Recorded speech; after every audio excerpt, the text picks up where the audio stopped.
Mm-hmm.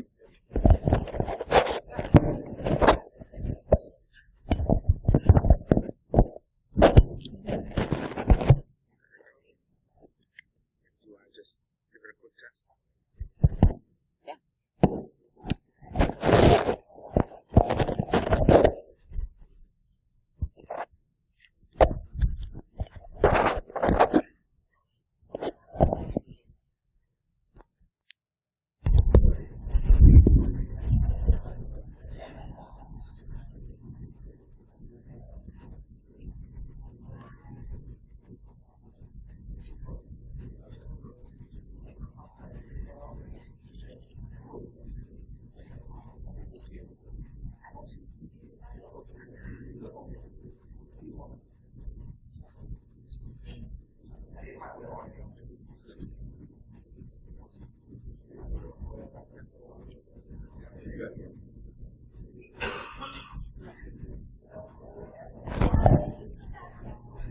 I think so.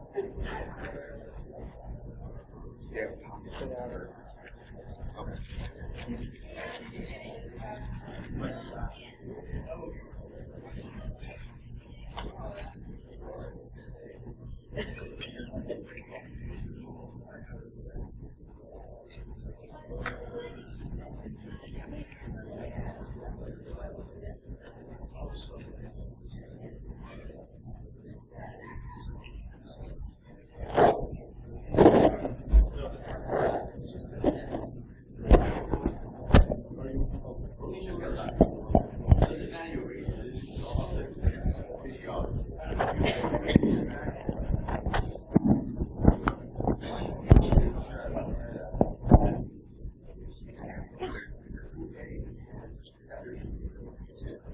Bill? Hey, Bill. Good? Okay, folks, we're going to get started for this afternoon. I would like to introduce Elizabeth Wharton, whose talk is FAA, FTC, FCC, Fired Up, How 3 Effing Agencies Are Shaping InfoSec.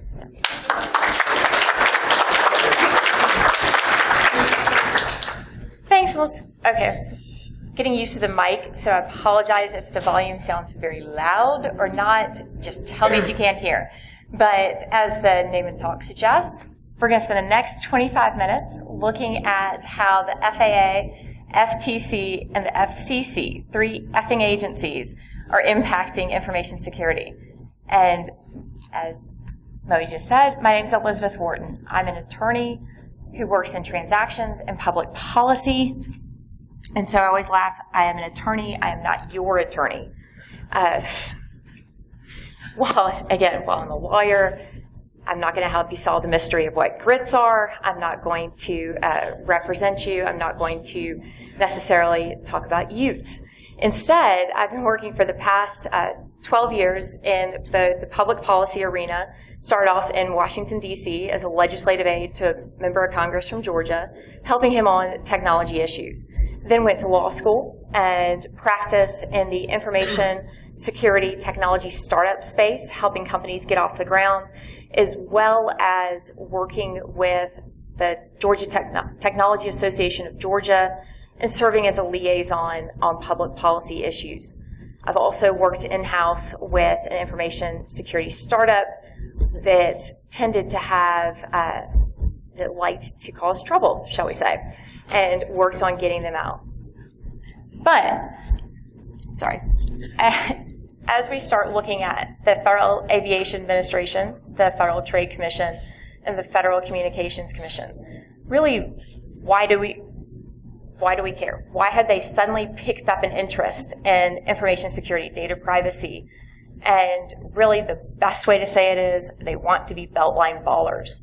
They want the money, they want the fame, they want the politics and the power. So what exactly does that mean? It means big budgets. That suddenly information security, data privacy are on forefront of everyone's minds. And you're going to see an emerging theme for this that between the agencies. It's going to be the information collection, the connection to the use, and the expectation. What is the expectation of privacy, safety, security? And you see this through development, disclosure, and direction. How are these agencies suddenly coming into the space and impacting the development of both devices as well as software and systems? And disclosure. How are they changing what is, how you disclose, and what exactly you are disclosing? They also are impacting the direction, as where is the direction both information security is going, as well as direction of what the agencies themselves are handling. And again, doing this through the money, the fame, the politics. We're talking big budgets. Once the FCC announced their net neutrality rules, fiscal year 2016 budgets came out. After announcing that the FCC was going to enter into the regulating the broadband internet service providers, including the information security part of it, they requested an additional, $73 million in their budget for fiscal year 2016. And part of this relates to they're opening some new offices. They've got they're going to have the construction costs. But at the same time, that's a 22% increase in their requested funding. You look at the FTC, Federal Trade Commission has been very active lately. They've requested an additional $16 million for fiscal year 2016. So, all right, we see some of the dollars that they're talking about, but what are they doing for the fame, the spotlight? Suddenly, agencies that were overlooked, not unless you were in that area, that space, you didn't pay attention to them. Now they're on the front page. Now they're having hearings. Now the commissioners for the FCC are Twitter rock stars, so to speak. They're out there, they're promoting themselves, whereas before they did not necessarily take quite the headline approach. But then you start to talk about the politics. Once you get inside the Beltline, it's all dollars and politics, and it's the political power. So you have administrations where the commissioners, for example, the FAA's administrative head, he's a political appointee. He's appointed for a 5-year term. You look at the Federal Trade Commission. Commissioners are White House appointees, and they start serving 5-year terms. With the FTC, again, all White House appointees that serve 7-year terms. So they're backing the policies of the party, perhaps, that brought them to power. Well, that's great, except for the parties change. And as they change, the missions change. And keeping up with that, they're also targeting their base. So once you start with that understanding that they're after the money, they're after the budget battle, they're fighting for the same piece of the pie, and they're also targeting and going to the methods through which they were appointed, you start to get some of the background. And before we get too far into the talk, I wanted to go through and make sure we're all on the same page, what we are and what we are not necessarily going to talk about today. So when we talk about InfoSec, we're just talking about the data. We're talking about the personal information, but as well as just the information that's being transmitted back and forth. It can be anything from, when we start talking about the FAA, the aviation, it's the flight data. It's that information that's being collected. And when we start getting into the FTC and the FCC again, it's just that. It's not necessarily, I'm not going to delve into during this talk, mention the political parties. We're going to leave the politics aside, other than just noting that's what's driving a lot of their actions. We're not necessarily going to get into a big ethical debate. For example, when we start talking about disclosures. They are what they are. That's another talk, another day. That requires buying me a round of drinks. When we talk about the FAA, keep in mind its core is aviation. When we talk about the FTC, again, its core is trade. We talk about, and I'll reference it because I do get tripped up between all the effing agencies on which one I'm talking about at different times. So if I mention the Trade Commission, obviously FTC. Communications, FCC. And if you keep that straight 3 times in a row, you're doing good. So kind of, now that we have a little bit of the groundwork, what we are going to talk about, what we're not, you have to look at each agency from its core. What is its mission? What is it out to do? What has it been charged with? And then how is it implementing that right now? So we're going to break down each of the agencies, go through those, and then talk a little bit about where some of the battlegrounds are emerging, and then what's next. And then hopefully, if I don't talk too fast or too slow, leave time if anyone has any questions we can go through for follow-up. So looking at the FAA, its mission is safety in the national airspace. That's it. It's not information security safety. They have been focused up until recently on just the actual aircraft safety. They've been looking at, for example, and tripping over themselves, so to speak, as they roll out how to implement drones, the unmanned aerial systems, into the airspace. The drones with the little sensors, they're collecting all this information, all this data.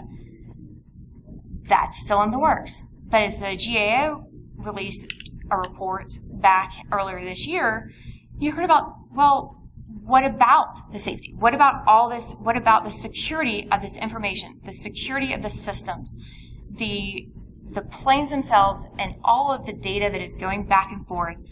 And again, not getting into the ethics of the disclosure stuff, but you have security researchers who are pointing out that mid-flight, I can access, the systems. I can take over this plane. Well, what the FAA is not designed to do, and what the GAO report pointed out, the FAA is not designed to immediately respond to a security issue on the information security, on the data, on the system side. The FAA knows what to do if there's an issue with the plane's structure. But, for example, when Boeing was pointed out for the Boeing 787s, there's an issue with if they're left running for 287 days without a reboot, there's a software glitch that comes up. Well, there's a reason you don't want to necessarily have to restart the plane systems. It takes a long time to power it down, to power it back up, to go through that. So it's reasonable to expect that for 287 days, it may not get rebooted. Well, there's a software glitch that can cause a problem with the plane. So now the FAA knows about this, but they're not equipped to handle it. So that's one of the issues they're struggling with. Because again, they're focused on safety, not necessarily security. And we know it's all ball bearings these days. It's all security, that every device is connected. Everything is working together. And what's happening to this data? So the FAA's slow approach, both with the drones and all that technology, was also highlighted by when you have a researcher pointing out that here is a vulnerability. Here's where I can take over a system, whether legitimately or not. The FAA is not prepared to handle a malicious actor who's coming in. They can handle someone breaking into a cockpit and dealing with it that way. We all got searched TSA when we came through. FAA can deal with that. But they don't know what to do when someone calls and says, hey, I have a vulnerability, or this information is out there. So they don't have this disclosure. They don't have a response mechanism. And once they've approved a system, once they've approved an airplane, that's it. They've approved it. They're not going to require the follow-ups yet. So that's one of the issues to keep an eye on. How do they work that in? Because right now, you point out a vulnerability, and they're just not equipped, again, to handle it. Then again, you also have to look at the data. All this data that's being collected when, for example, the drones, the sensors are going overhead. Who owns that? Is it FAA responsible for, do they have oversight? No, they're not ready to do that. They're not prepared to. But the problem then becomes, how do you secure it? Because you're having that information that's coming in. So one of the issues with, I keep going back to the drones, so the UASs testing. If you're using an FAA-approved test site, they do have regulations requiring that the data be stored securely. After 180 days, it gets purged, and you have to have a policies mechanism in place. So if you're researching and you're doing testing on a test site, keep that in mind. But similarly, for federal agencies, back in February, the White House issued an executive order that requires for federal agencies using unmanned systems, using the drones, they have to follow those same rules. Similarly, they have to develop policies for the data security. They have to purge the information after 180 days if it's not tied to an active investigation. If it has to be data that is there has to be a reasonable connection. And you'll see this theme come up with each of these agencies. It's the expectation. Is there a connection? What is being collected? What is being stored? And would you expect this agency to handle this? But again, when you have issues with both the airspace, that's one thing. But when you start getting into the devices in the airspace, we start to move to the Federal Trade Commission. Because the FTC's job is to protect consumers. So preventing fraud, deception, and unfair business practices in the marketplace. So again, generally speaking, they're looking at, and under the FTC's Authorization Act, their focus, again, they're regulating, but only so far. They're looking at unfair, deceptive trade practices. So you see what's missing from this. Security. They're looking, again, at the competition.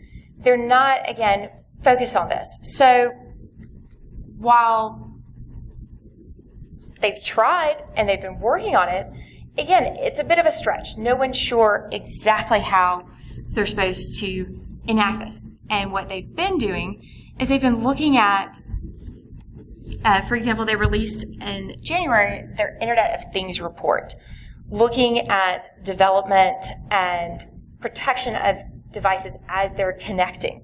So again, their focus has started shifting a little bit from the safety to the security. And by that, they're still constrained by the regulations under which the FTC Act. So they're having to maneuver within a space. For example, with their report, they've started identifying issues where, for example, looking to vendors to maintain minimum standards and defense in depth strategy so that you have multi-layers of defending. And again, these are just suggestions, because how does the FTC enforce it? Fines and a recall. They'll send you a nasty gram letter. They'll investigate. They may pull a product, require you to pull a product off the market. But really, what are they going to do? They can't force, to some extent, what's going on. So they've asked that manufacturers then look at the devices. If you can prevent access to them, a process by which to patch through the life cycle of it. They've announced a new office that will be looking at research and investigations, looking at how technology advances are impacting consumers. But one of the questions is, do they still have jurisdiction? Because again, they're operating under the guise of the FTC Act. Well, that's great, except the FTC Act expressly prohibits going into where the FCC has now come in with their net neutrality. And what do I mean by that? So what's happened is the common carriers are expressly excluded from the FTC's jurisdiction. Well, as anyone who may have been watching the news over the last couple months, FCC, the Communications Commission, proposed and finally got through, and as of June 12th have gone into effect their net neutrality rules. And we'll get into in a second what exactly that means. But again, look at the FCC's mission, because they can only impact what they're doing based on what their expanse of their authority. So with the FCC, they're regulating the interstate and international communications via radio, television, wire, satellite, and cable. Again, they're focusing on the safety and the ensuring the communications. They're not really looking at the security. But with the net neutrality rules, they're showing, and they've announced couple of the commissioners have pointed out that they're going to start focusing on security. But again, this was previously in the FTC's domain. In the FTC, they were looking at the Samsung televisions that were recording conversations that were going on unless you disabled the voice-activated devices or systems on the televisions. Well, the FTC came in and said, no, that data is being stored somewhere, it's not being deleted, and consumers don't expect their TV to constantly be recording what they're doing. And the TVs were set to pick up every conversation or every voice-activated sound that was going on in the room. Well, okay, but now you got the FCC coming in saying, we're going to start looking at privacy and security.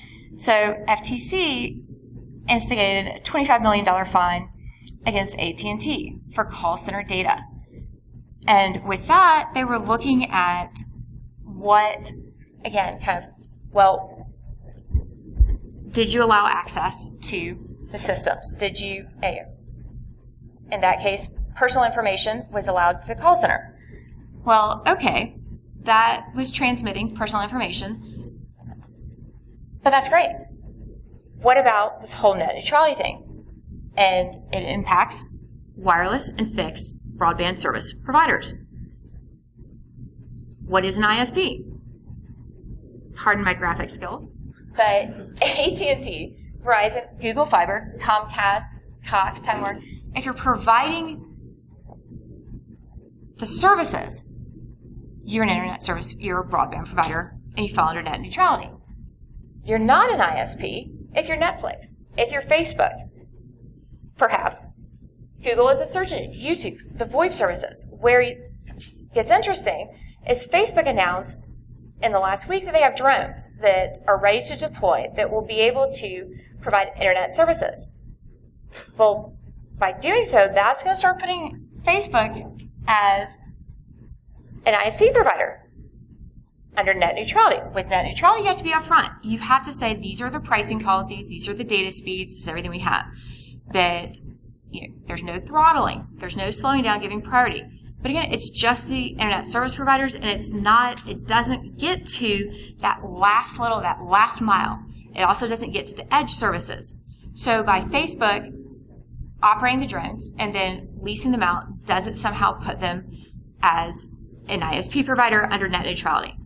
If you're not an ISP provider, you're not broadband, right now as a company, you don't care as much about net neutrality because it doesn't apply to you as much. From someone at home, sure, it's keep an eye, watch your billing, make sure that your speeds aren't getting slowed down, but that's about all it does. Well, okay, but not really, because you start getting into a little bit more and you deal with whether there are the call data information. So what numbers you're calling, when you're calling them, under the FCC's rules and under net neutrality, that information, you can request that they not store it. So every month when your phone bill comes in and it lists out what numbers you called, you can request some of that information to be deleted. But how that impacts with the FTC and the FCC, whole other story, because again, by net neutrality, made internet service providers common carriers. So we're bringing them back in. By making them common carriers, it took them out of the Trade Commission's jurisdiction.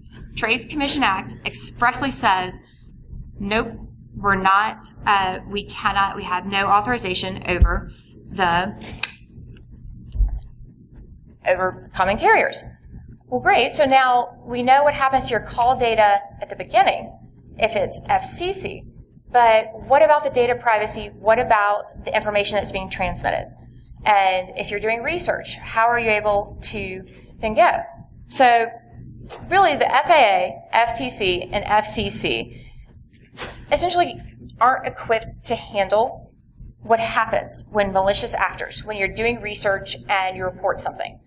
They don't have the response abilities to come in. And in the case of the FTC, one of the issues they had was they were investigating a privacy breach with LabMD.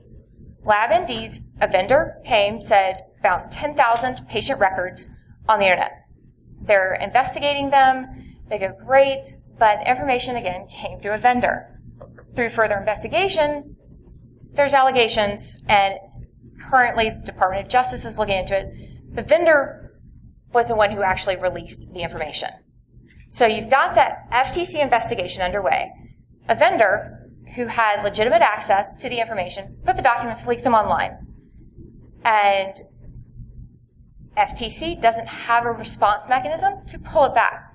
LabMD, who through members of congressional testimony, the investigation, it's apparent they actually didn't do anything. They were meeting their protocols. They were doing what they were supposed to be doing. But the problem is they're now out of business. FTC investigation, no way to pull it back, no way to handle what happens when someone lies, when someone puts that information out there. So as a researcher, you have to be aware of that. And again, they're trying to figure out the plan. They're looking into it. The FCC, FTC, or both. But the problem is who has the jurisdiction, what systems you're talking about, and being able to adapt to take over and provide disclosure opportunities and fixes.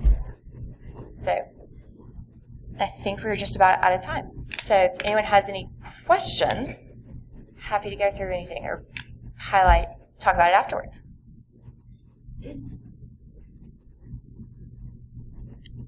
Yes. So if drones are the thing providing service, does that mean Facebook is now under FAA rules? Who knows? And that's the problem. They're not equipped because the FAA is looking, and the FAA doesn't have a mechanism to respond to and control the data. All they can tell you is, well, the drone's up there. It's in the airspace. Okay. But I can take over. I can take over that drone. I can crash it. Please don't. Exactly. We'd ask that you not. But I can get the data from that. And the data, I can tell it to pick up additional data. Please be kind to it and don't do that. I mean, that's they just don't have it and they don't know what to do with it. And so that is kind of the quagmire and why they're not permitting drones, or one of the issues they're dealing with the drones. Yes? So does the government know this gap? What's the action plan? Anything to do with compromise? Does Obama has a plan? In order, because it's all budgets, and that's the problem is everyone says, well, we're going to do this, and the FTC. I've had the privilege of being on a conference call where you have one of the FTC commissioners up in arms over the FCC is coming into our data privacy. We're going to do something about it. And that was we're going to look into this. We're going to have a study committee. Well, okay.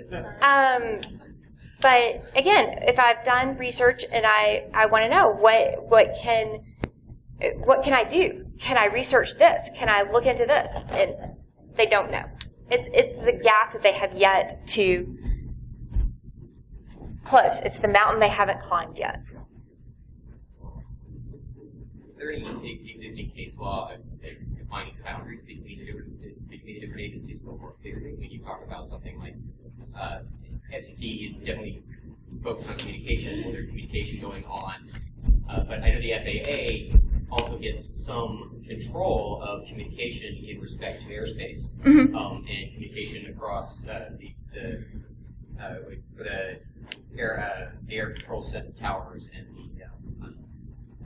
systems of that nature that are communicating and restricting certain bandwidths that are reserved to them that the FCC has been excluded from and cannot lease out to other places. Is there any clarity in the case law that helps define which agencies should be handling which types of devices a little better? And unfortunately, if we think government moves slow, case law tends to move slower. And so one of the most recent with the with the FTC and FCC's fight over common carriers, one of the recent AT&T fines dealt with, and it was pre-net neutrality. So, and net neutrality is still being fought out in the court. I mean, appeals were filed most recently this week. Yeah, and one of the issues was, well, if you're doing non-common carrier things, then do you then fall under the FTC? Do we still uphold the FCC's fine against, and this was another AT&T, because they were doing non-common carrier things? Well, the clarification of, well, you're definitely a common carrier, it's still going through the appeals process. So right now, the fine stands. But that's part of the problem, is that no one necessarily anticipated, well, what happens? I mean, what also happens with the FAA and the FCC with the whole battle over the spectrum and where the spectrum intersects. I mean, the FCC can't figure out what to do with the spectrum right now themselves. Good luck. So the court cases, again, haven't caught up and are still dealing with it.